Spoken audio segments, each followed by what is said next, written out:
Hey guys, welcome back to this week's episode of Bill Before 20. I'm Alina. And I'm Manaswini. And in this week's episode, we're going to be talking about all the current events currently going on in the business world and what you need to know about these events and how you can possibly start a passion project from these. Okay, so let's get started. So basically, a lot of our viewers, as we've noticed from our demographics, they're across the spectrum in finances and economics and where you're living everywhere. So let's talk about the different gaps that everybody will have. So depending on the type of school that you go to, whether you're in an accelerated program, whether you go to private school, public school, anywhere, it's really hard to find what resources you have and what there are to you. Your school may have a lot of funding. Your school may not have a lot of funding. There may be clubs at your school where you can engage in different activities, and there may not be.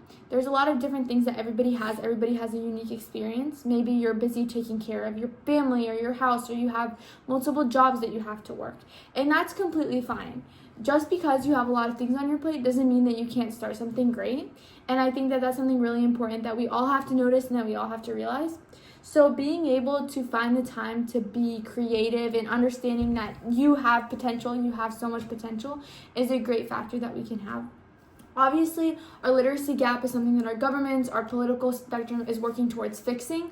We're going to talk about later in this episode all of the things that are happening that are affecting you currently, your school districts, the different things that happen on your school laptops even. All of these things are things that are affecting you that you may not even know are happening, but will affect your passion projects in the future. So while we do that, let's talk about opportunities that you can engage in, because maybe you are busy, maybe you have a lot of things where you don't have the time. So let's talk about things where we have the opportunity to grow in our passion projects. Yeah, so these opportunities, it's really hard to start a passion project.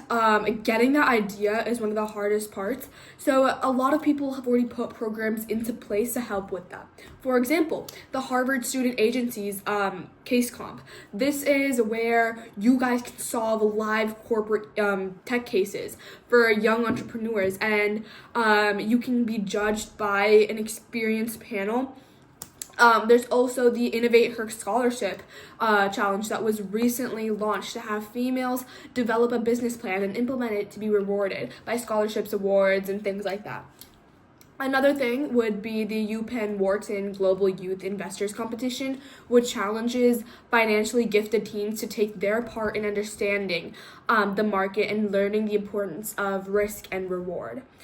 All of these competitions are great opportunities and a great place to start if you honestly have no clue what you're doing. And to move back into events that are affecting you and these projects, would you want to talk about that? Yeah, okay, let's talk about it.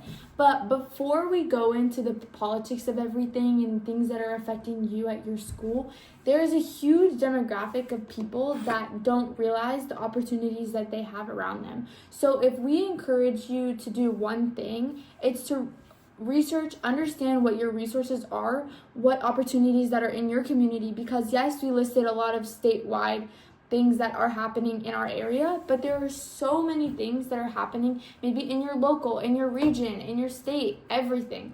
We obviously only have so much knowledge, and our purpose is for you to understand what opportunities you have and to get the support that you need to start those ideas.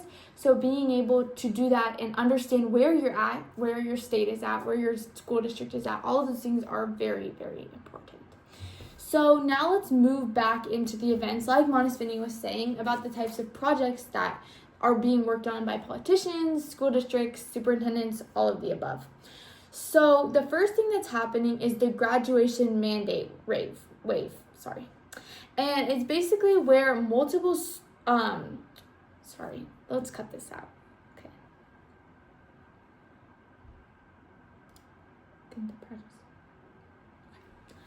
So basically, many schools originally were not teaching financial literacy to students, and they were going into college, going into paying their bills, potentially getting an apartment right into college, and not having an understanding of how to do taxes, what getting laid off looks like, what your salary looks like, how hourly wages work. Again, some of you may be working in high school, but others may not work until they get into college, even maybe upperclassmen years of college. And everybody is at a different point in their lives. Everybody has different things going on. So understanding how all those things work are very important. Like we were talking about before, there's become a huge gap between the resources that people have accessibility to. So governments have been trying to implement financial literacy into their daily resources, their daily curriculum, so that children go into college, going into buying apartments, going into getting a job, understanding the pros and cons of making these bigger decisions throughout their lifetimes. So bouncing right off of that, one of the things that the government has been planning to initiate and implement into schools would be one of the IP laws, the intellectual property laws. And it's being discussed in classrooms as students' creative freedoms and innovations are becoming dictated by the classroom and school-owned devices. So, if this is already being implemented in schools, how would this affect you guys? Yeah, so like I was saying, obviously do your research. Is your state implementing this? Is your district implementing this? A lot of administrators, superintendents, politicians, they all have different opinions on how things should be run and what they should do with them. So honestly, if your school is not implementing the IP law, then there are so many things that you have the opportunity to do on your school devices, right? Computers, I know some schools have Chromebooks, iPads, etc., etc. So honestly, being able to have resources to those things outside of school, such as libraries, those have public computers, especially in my area.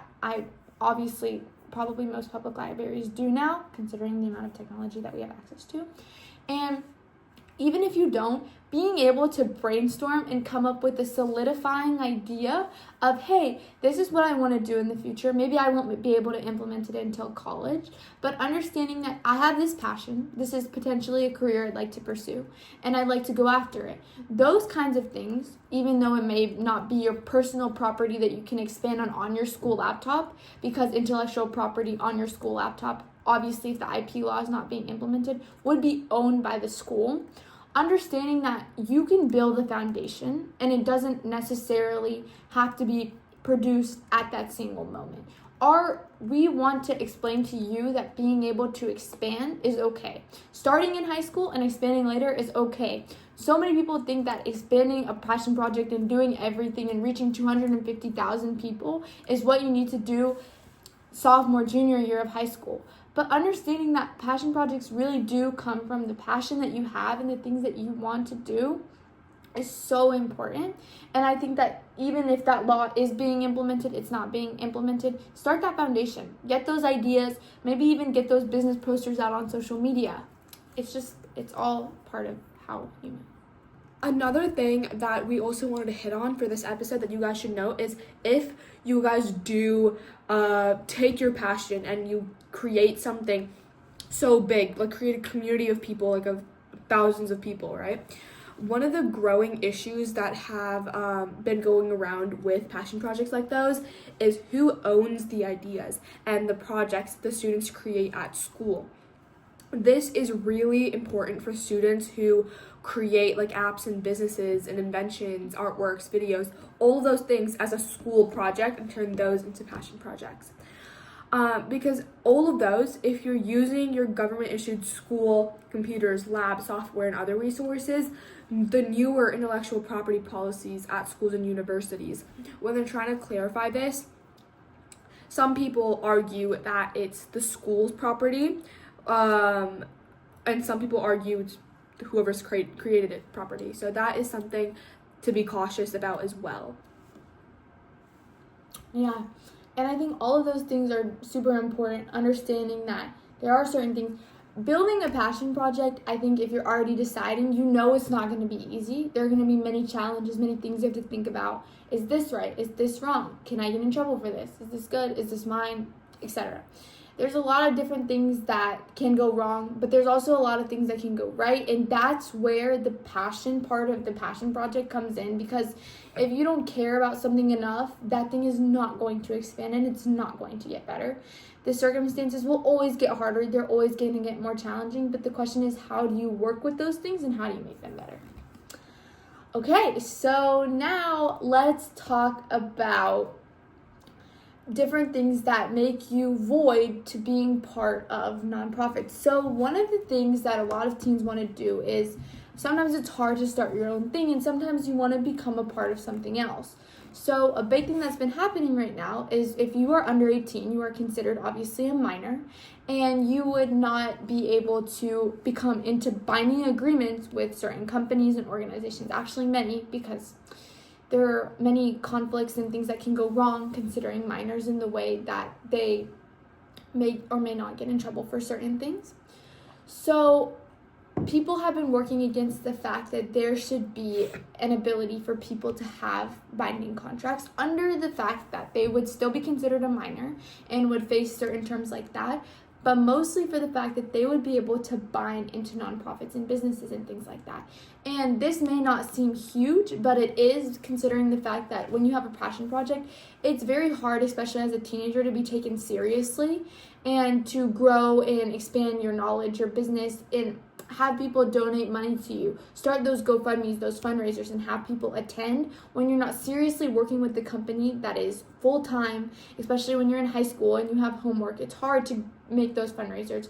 It's hard to attend gigs. It's hard to do all of those things because you're busy, and that's completely fine. But being binded with businesses is what makes you look more stable. It makes you look more accomplished, all of the things like that. And so I was thinking about what our viewers might say about, like, how does this affect me? So how do you think that having these things would make you look, and what do you think that how they affect you, in a positive light or a negative light? I think that it can go both ways. It can be positive for all the amazing things that come out of it. Even if your passion project is a flop. Wait, I feel that's what I mean to say. It's not. Okay. I feel like that can go both ways. It can go in a positive direction, and also in a negative direction. For the positive side, even if your passion project does turn out to be a flop, which if you guys put in the real effort and take your actual passion and do something with it, it probably won't. But if for some reason it does, the things that you learn from it are unforgettable. You learn so much from following your own passion, and the second you fall down and when you try to get back up with that passion project, if you decide to start a new one, you're gonna have so much more info on exactly what you should do to make that more successful. In the negative light, sometimes people's passions die from failing. Like, that's something that's happened to everyone. Like, but it could also be the reverse. Yeah, it could be the reverse. But there are some negative things, and also funding is also another, like, a big issue.